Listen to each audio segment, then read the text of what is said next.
어제 시청역 참사 운전자가 7월 30일자로 법원에서는 도망의 염려가 있다는 이유로 구속영장을 발부했고요. 사망자가 지금 9명, 상해를 입은 사람이 7명 정도 대형 사건이기 때문에 범죄가 상당히 중대하고 향후 재판에서 중형 선고가 예상되기 때문에 도망할 염려가 있다. 이런 이유로 구속이 됐습니다. 그리고 구속 사유 이전에 이제 혐의 소명이 돼야 되는데 수사 단계에서는 이 운전자가 자기 어떤 과실이 아니라 급발진을 주장을 했죠. 근데 실제로 언론 보도를 보면 EDR 분석에서 가속 페달을 밟은 흔적이 확인이 됐고 여러 가지 정황 증거들이 확보됐다라고 한 거 보니까, 그리고 영장이 발부된 것을 보니까 혐의 소명은 문제 없었던 것 같습니다. 자, 그러면 이제 구속 상태에서 기소가 돼서 재판을 받게 될 건데 여러 가지 좀 문제가 있죠.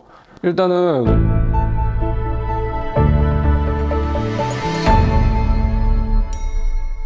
이 사람한테 지금 적용되는 죄명이 교통사고 처리 특례법 위반, 줄여서 이제 교특치사상죄라고 하는데, 요게 이제 그 형법상 업무상 과실치사상 그 죄를 좀 교통사고에 특수하게 특례법 형태로 만든 법률인데, 형법상의 업무상 과실치사상죄랑 법정형이 똑같아요.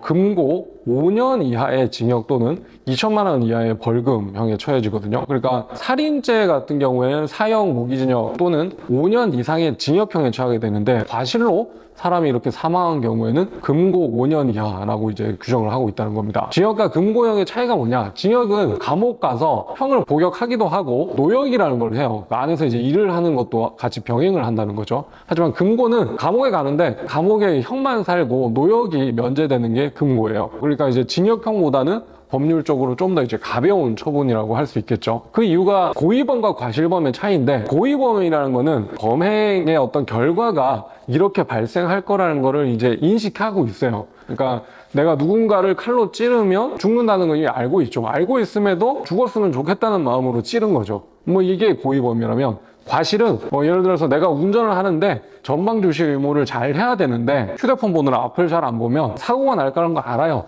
그럼에도 내가 그 사고를 내기 위해서 휴대폰을 본 게 아니라 휴대폰을 봄으로써 그 결과 발생을 회피하지 못했다는 게 과실이거든요.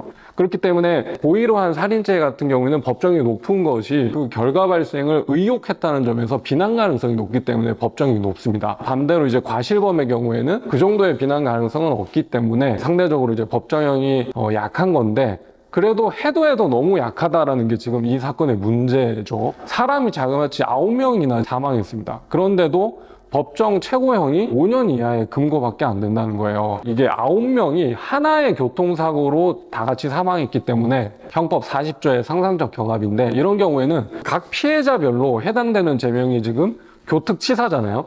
교특치사가 9개 죄가 되는 거고, 그 중에서 형을 정할 때 가장 중한 죄의 정한형으로 처벌을 하기 때문에 그냥 교특치사 하나로만 처벌돼서 5년 넘게 선고될래야 선고될 수가 없는 겁니다. 근데 우리가 지금 여러 가지 그런 아픈 기억들이 있죠. 세월호 사고부터 해가지고 오송역 지하차도 참사, 그리고 최근에 이태원 참사 사건 같은 경우는 이걸 이제 고의로 하는 경우는 없기 때문에 적용되는 죄명이 전부 다 뭐 업무상 과실치사상이에요. 결국에는 피고인들의 그런 과실로 아무리 대형 사고, 아무리 많은 사상자가 발생한다고 해도 금고 5년을 넘길 수 없다는 게 상당히 이게 법감정에 반하죠. 교통사고 처리 특례법이라는 게 사실은 입법 취지가 잘못한 사람을 좀 엄하게 처벌하는 취지가 아니라 단순한 교통사고에서 형사 전과자를 좀 줄이자는 의도에서 그 종합보험에 가입되어 있는 교통사고 운전자들을 면책시켜주는데 오히려 입법 취지가 있는 거거든요. 교통사고가 발생해서 대인 사고가 난 경우에 종합보험에 가입되어 있고 12대 중과실에 해당되지 않으면 공소권 없으면 처분되는, 어떻게 보면 전 국민들을 교통사고에서 해방시켜주는데 입법 취지가 있기 때문에 대형 참사를 규율하는 법률로는 상당히 부적절하거든요. 그래서 이번 사고를 계기로